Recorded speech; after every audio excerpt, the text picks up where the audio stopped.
Well, what do you think? The Appalachian Drifter. I don't know why they call it the Appalachian Drifter, but here it is. I guess this is a right-hand only carry knife. A lot of the Civivi knives, made by We Knives, of course, are right and left hand. Kind of strange that this one's not, but it's contoured. It's got that carbon fiber G10 thing going on here. So it's got that rose pattern as well. See that rose pattern here? That's what they call it. And then, of course, it's got a Damascus blade. And I mean, you might correct me if I'm wrong, but last I understood is that their Damascus was a stainless Damascus. And that what I understood, what it is like a 9CR18 MOV type of Damascus. So, yeah, correct me if I'm wrong with that. And swear I read that or who told me that, I can't remember. But that's just stuck in my head. You got a little nail nick here if you want to open it that way. It's a flipper, but it's not a liner lock or a frame lock. This is a detent ball that holds it shut, and there's no play there in the detent, and it holds it open. Okay, no play there either. So, it's weird because you can. Well, that's a little tough. I'm bouncing it off the stop, but you can just flick it, close it, flick it, close it, flick it, close it, flick it, close it. However, one-handed. So that's easy to operate, even though it's not a locking blade technically. Deep carry pocket clip. The pocket clip is machined into those contour scales. And check it out, the screws are flat, so they're flush, so that opens that one up. It's easy in and out of the pocket. It's not a big knife, by the way, not a big one. The price is bigger than the knife is. Civivi, that's 3-inch blade, under 7, like about 6.8 overall. Not quite 17.5 centimeters, about 75, 76, maybe 77 millimeter blade length. But yeah, this little baby doll here's $93.50. I got mine from White Mountain. They have all kinds of different ones. You can get them for as low as $83. Okay, so you can get it green, micarta. So if you want that kind of rose pattern, or if you want micarta, olive micarta, dark green micarta, how about that? I guess that's brown micarta. I got this blue because I like blue, but I'm kind of wondering if this might have been a better choice here overall. And here's the stats on it. You can read up and down here. It's a hollow grind, okay? Black hand-rubbed finish with that rose pattern. So, okay, maybe that makes it worth it. And remember, the $93, if you use LTK as a discount code on White Mountain knives, that's $9.30 off. So now you're talking in the $80-some range. And at the moment, they're not charging tax or shipping. So a lot of places are charging tax. You end up with a $93 knife and tax, you're over $100. So here you're going to be in the 80s, and that's all in. But yeah, the design flow is good here. Looks kind of traditional, doesn't it?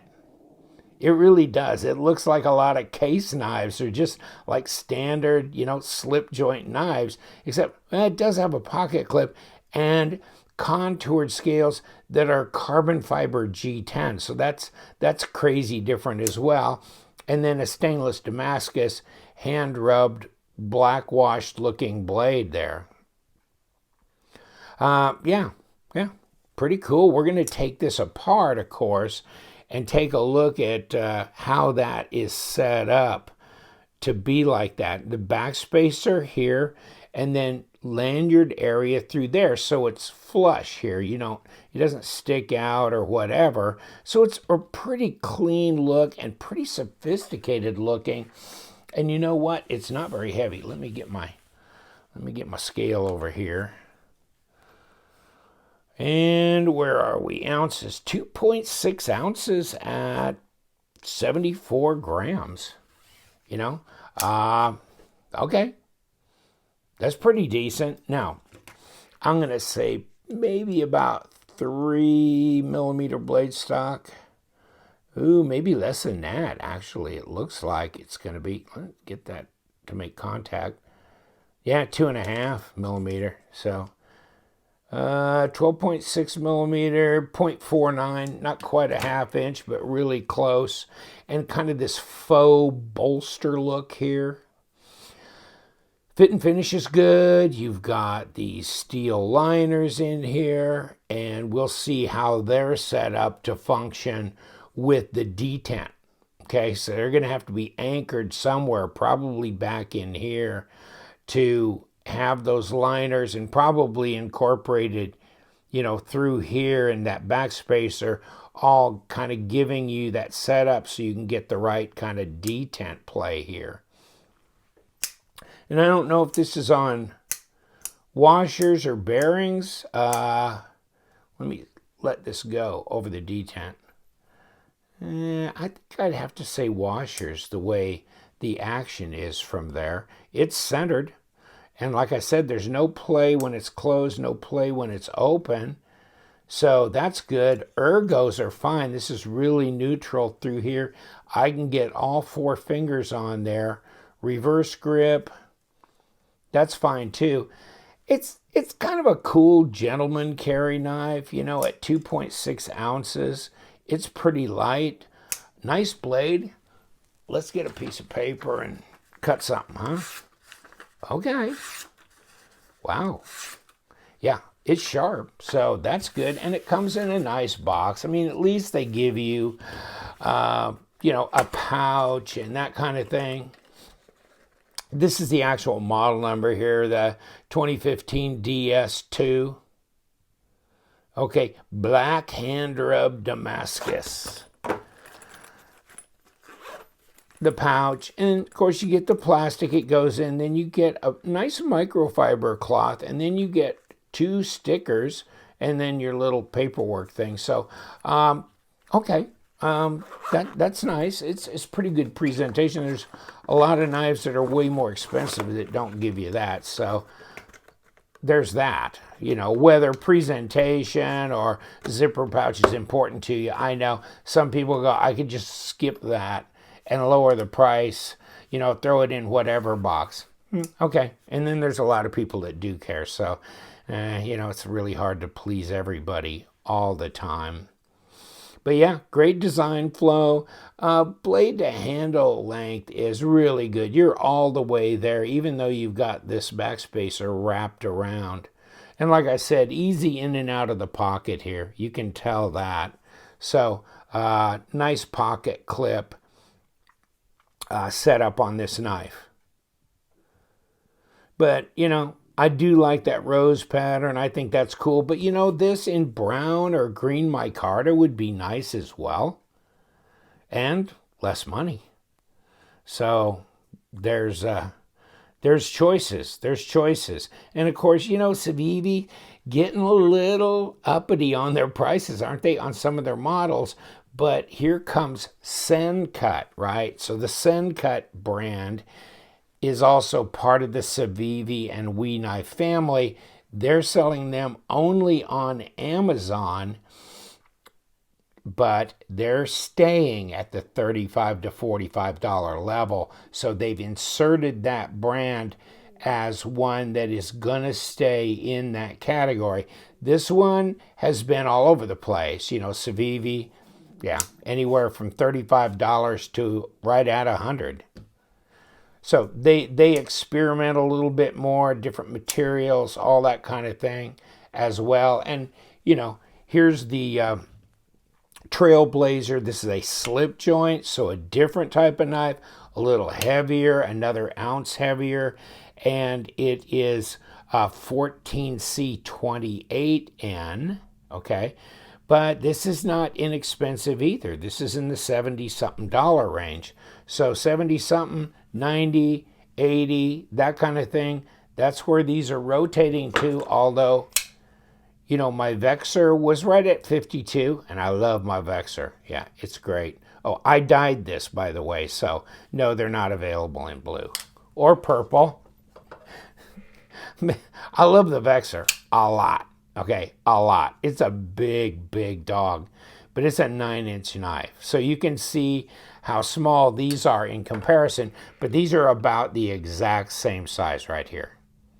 The Trailblazer and the Appalachian Drifter. And the Appalachian Drifter came out about the exact same time as the Trailblazer. So I had to get one of each, right? Different detent lock as opposed to slip joint there. So, Now let's find out what's going on. See, I think they're doing number 6s on the pocket clip. So I'm going to start off there with my number, with my number 6 and go in this way.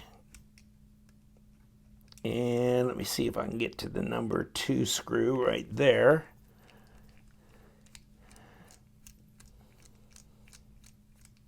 Okay, are we unscrewed? Are we coming off? We're almost coming off. This first one didn't get all the way released. Okay, now you should be off. Okay, there we go. But one is way longer than the other. Okay, so that's involved here somewhere, and we'll get to that as soon as we get to this. And then this as well, which we might as well just get this body screw out of the way. Scale screw, whatever you want to call it.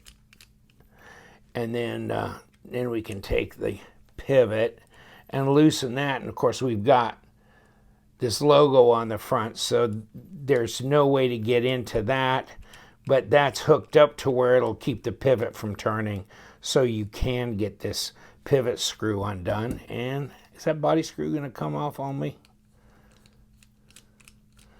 Just the whole scale's going to come off with it. Okay. So there's the scale, and there's the screw that just flew over here. Just one screw, and there you go. Okay, there's a lock bar of sorts in here, and then this cutout is for that lanyard. Now let's take a look at this. Okay, so we've got an additional screw here to deal with, and see, here's your detent. So this is a full length. I guess they're full length on both sides, so they're just anchored here, and then of course internally here. So, you know, I was kind of wondering how they were going to really lock this thing down to get that detent right.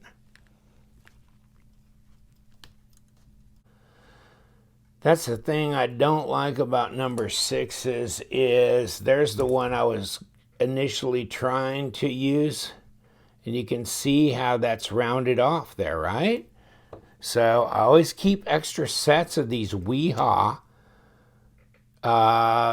Torx bits because they're hardened German steel. You can get them from KC Tools. You can get them in a pack, and they're like this, and they're very inexpensive, like $9, and you get a number 5 to a number 10. So I always keep a couple of extra packs of these. No, I don't need a 10 usually, and I don't need a 5, or usually a 7, but you never know. I have had cause to use them, but just buying the pack is just so much less expensive than buying the entire driver, and then you've got a fixed tip on that. When that tip rounds out, you're done with the whole driver, so you might as well just get the bits. And now that I'm done talking about hardware, let's just get this screw out of here, which I think should be coming out.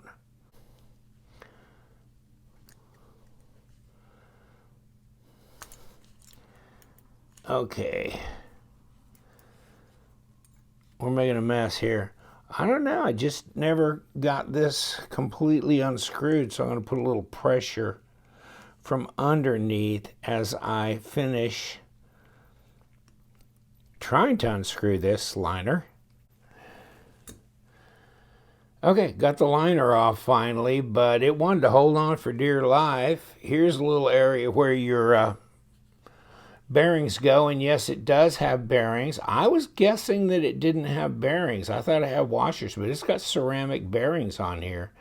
And then there's your ceramic detent ball on the one side. Here's your blade, of course. And come off of there, buddy. Okay. So you got a detent ball and a detent ball. One for open, one for closed. Internal blade stop. Check it out. Okay. So on the other side, you've got the detent ball. And I'm going to turn these bearings around.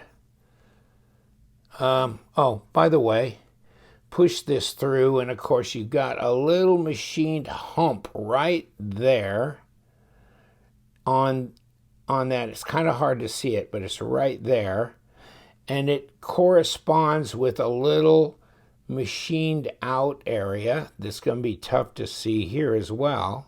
And there it is, right there, that little machined out area. So they made up and keeps that pivot from spinning, plus it centers the actual logo, which, see, this is not going to sit down till I get that logo turned around, and then, watch, it pops right down. Okay, so now that's made it up.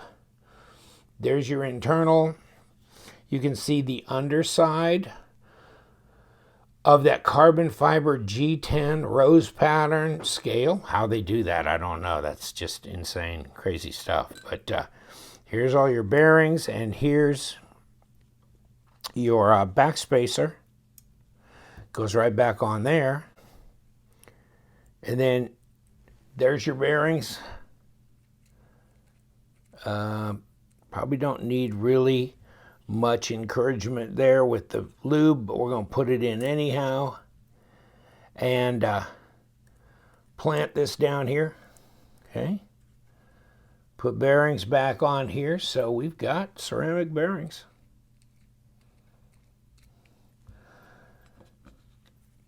And of course, we need to put our liner back on. And that clicks right down here, and then we have this screw. And put that sucker right back in where it was, which is right there. And underneath, they made room for the head of that screw. But that's the only internal screw there. And then this can click over the top, and we can put the pivot back in place. And that's a number 8, as well as this little scale screw. But the pocket clip, that's number 6s. So there's our scale screw,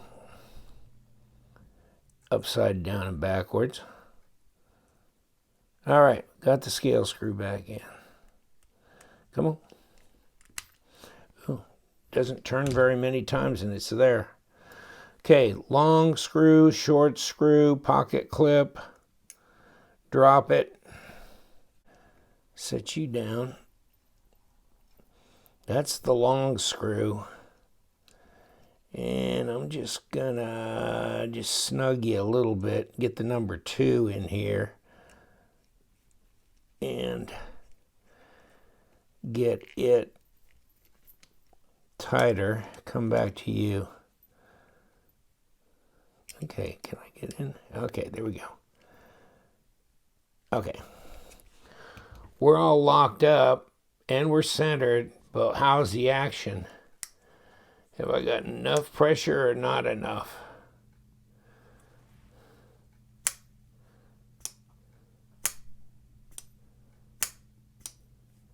Seems good. All right, back with the Drifter. Appalachian Drifter. A lot of different colors and styles. Micarta, this rose carbon fiber, etc.